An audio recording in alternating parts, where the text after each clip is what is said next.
E aí, galerinha, tudo bem com vocês? Vamos para mais uma aula. Vou falar aqui sobre os compostos aromáticos, tá?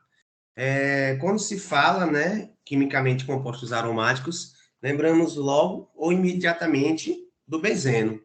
Mas composto aromático não significa dizer que só tenha benzeno, tá? Então, eu tenho aqui o benzeno como principal representante dos compostos aromáticos.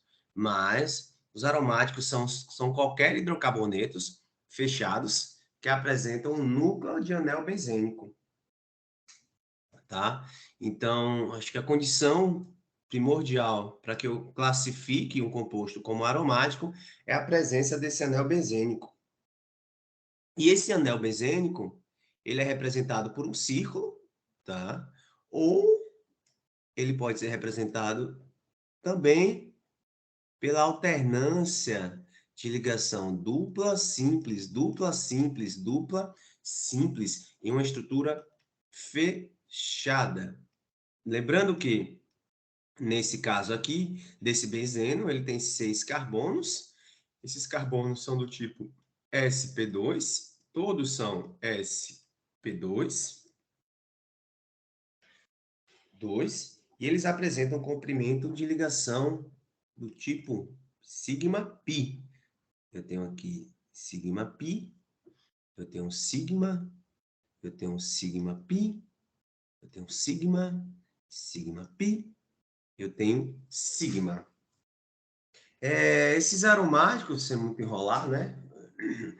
Eles apresentam, os aromáticos com 6 carbonos, eles podem ser classificados em monossubstituintes, bi ou trissubstituintes. O que isso quer dizer?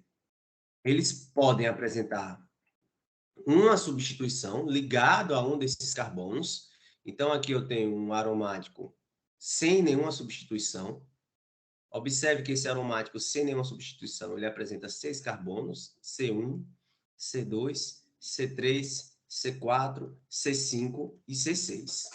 Só que o que acontece? Eu posso colocar substituintes nesses carbonos, 2, 3, 4, 5, 6. Então, C1 novamente, C2, C3, C4, C5, C6. Se esse aromático ele possui um substituinte, vou botar aqui de azul, um substituinte, ele é chamado então de monossubstituinte. Monossubstituinte. Só tem um substituinte ligado a esse composto aromático. Mas, se, por exemplo, eu não tenha um substituinte, eu tenha 2 substituintes, nesse caso aqui eu tenho um substituinte, e eu vou ter o outro substituinte. Então, ele tem 2 substituintes. Então, ele é classificado como bisubstituinte. Ah, professor, entendi. E se eu tiver 3 substituintes ligados ao meu aromático? Então, aqui, 1, 2, 3. Então, ele é classificado como trissubstituintes. Então, você vai contar quantos substituintes tem ligado a esse composto aromático. Então, a depender de como ele é classificado, essa nomenclatura ela vai ter, não é, um padrão. Então, a nomenclatura dos monossubstituintes, eu vou dar o nome do monossubstituinte. Nesse caso aqui, ele se chama metil. Então, esse metil está em cima do carbono 1. Então, vai ser um metil, ou apenas metil, o nome do aromático, que é esse cara aqui, que é o benzeno, o metil benzeno. Já aqui, ele tem 2 substituintes. Ele tem um substituinte no carbono 1, 2, 3, 4, 5, 6. E ele tem um outro substituinte, né? Vou botar com os carbonos 1, 2, 3, 4, 5, 6. Ele tem um substituinte e tem um outro substituinte. Então, esse substituinte se chama metil, esse substituinte se chama metil. Então, ele tem um substituinte no carbono 1 e um substituinte no carbono 3. Então, eu tenho 1 e 3 de metilbenzeno. Aqui eu já tenho 3 substituintes. 1, 2, 3 substituintes. Um no carbono 1, o outro no carbono 2 e o outro no carbono 3. Então, o nome desses substituintes chama-se metil, esse metil e esse metil. Então, vai ser 1, porque o primeiro metil está no carbono 1, 2, porque o segundo metil está no carbono 2, e 3, porque o terceiro metil está no carbono 3. Então, 1, 2, 3, trimetil e o nome do composto, benzeno. Eu posso ter outras nomenclaturas de monossubstituintes, como, por exemplo, esse cara aqui, ligado ao OH, que é o chamado de fenol. Já aqui nesse outro exemplo, eu tenho aqui um outro exemplo. Eu tenho aqui um grupo, NH2, tá? Então, esse NH2, ele vai caracterizar o nome. Então, ele vai se chamar benzo ou benzen. Benzeamina, também chamado de anilina. E aqui eu tenho um grupo do ácido carboxílico. Então, vou chamar de benzo carboxílico. Benzo carboxílico. Ou também conhecido como ácido benzoico. Certo? Bom, vamos falar um pouquinho sobre as propriedades desse anel aromático. Então, para falar um pouquinho sobre as propriedades desse anel aromático, temos que entender que esse anel aromático, ele apresenta todos os seus orbitais, que é do tipo 2p, 2p, 2p, 2p, 2p, 2p, 2p, 1, 2, 3, eita, botei demais aqui, peraí. 1, 2, 3, 4, 5, 6. Todos os seus 6 orbitais, eles se sobrepõem de forma igual. Então, vamos botar aqui todos os orbitais, né, do tipo 2p, eles se sobrepõem de forma igual, ou de forma igualmente, certo? Isso permite formar o que a gente chama de isodensidade superficial. Isodensidade superficial. Certo? Então, apresenta essa isosuperficialidade, né? Superficial. E essa isosuperficialidade superficial, ela é chamada, então, de nuvem pi. Tornando, então, esse anel aromático, não é? Simétrico. Ele forma, então, simetria. Então, essa nuvem pi acima é igual a nuvem pi abaixo. Então, eu digo que o anel ele é simétrico. O anel é simétrico.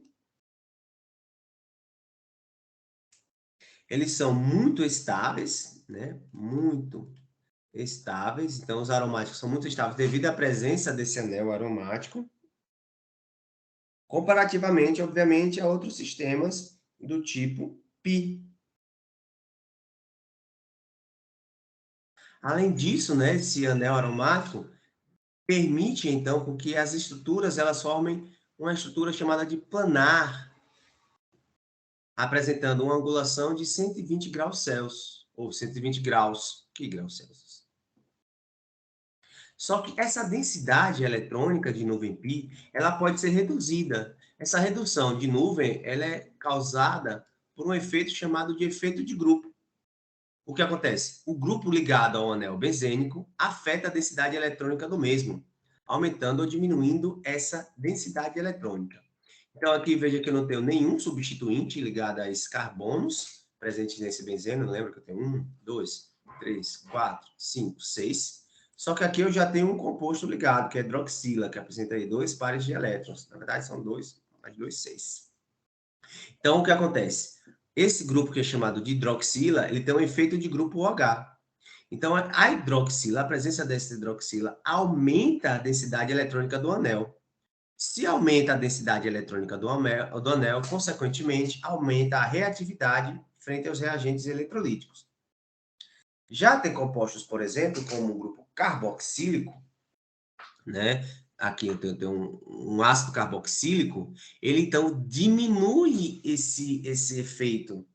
Ele diminui, na verdade, essa densidade eletrônica do anel. Então, diminuindo a reatividade frente a reagentes eletrolíticos. Esses aromáticos, eles podem ser classificados como aromáticos ou antiaromáticos. Se o número π for par, é aromático. Ou, se for par, ele é antiaromático.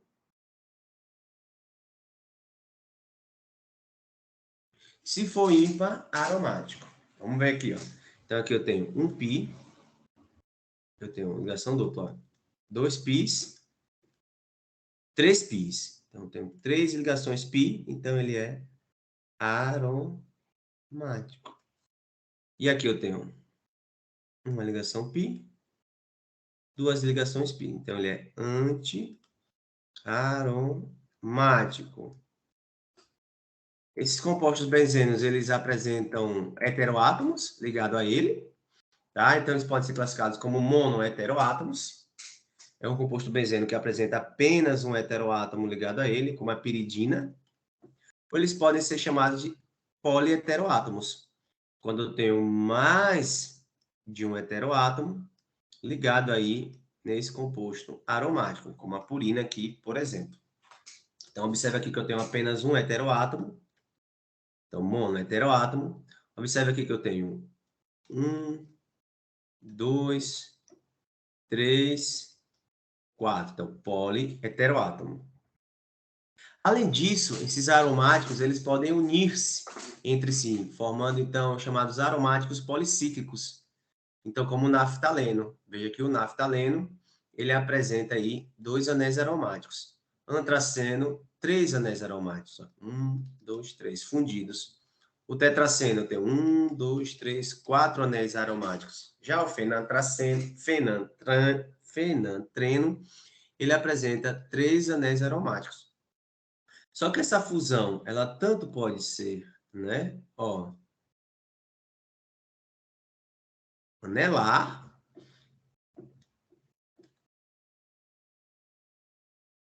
como essa fusão, ela pode ser angular, né?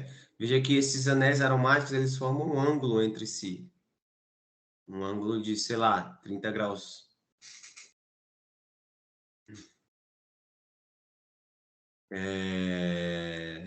Tá errado, isso aqui é graus, né? Isso aqui é graus Celsius. Então, pode isso aqui.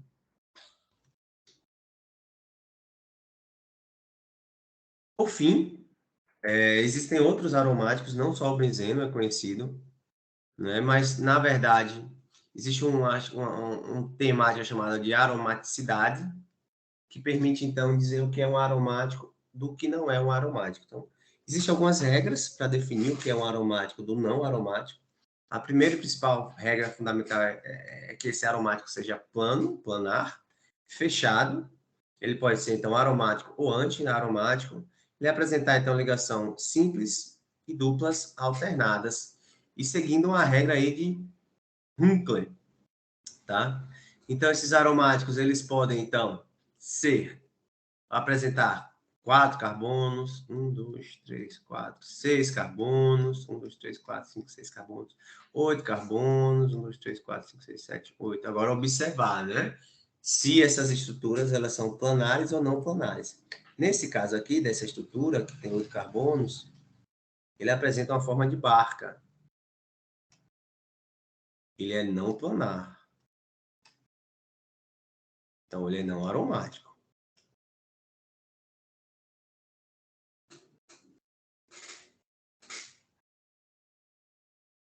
Então, é isso.